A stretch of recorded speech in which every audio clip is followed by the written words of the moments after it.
हुन्छ त्यतिबेला उनीहरू आफ्नो डरलाई नेटमा बाँधिरहेका हुन्छन्। हरेक दौड, हरेक क्याच, हरेक बल सामान्य अभ्यास होइन, यो त आत्मविश्वासको निर्माण हो। नेपाल जान्दछ विश्वकप सजिलो हुँदैन, सामुन्ने उभिनेछन् क्रिकेटका दिग्गज रामहरू। ठुला देशहरू, ठुला इतिहासहरू, तर नेपाल इतिहास पढ्न होइन इतिहास लेख्न जाँदैछ।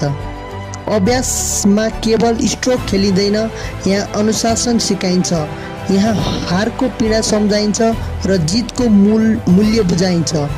कप्तानको आवाज मैदानभरि गुन्जिन्छ, डर होइन विश्वास चाहिन्छ र त्यो विश्वास हरेक खेलाडीको आँखामा देखिन्छ।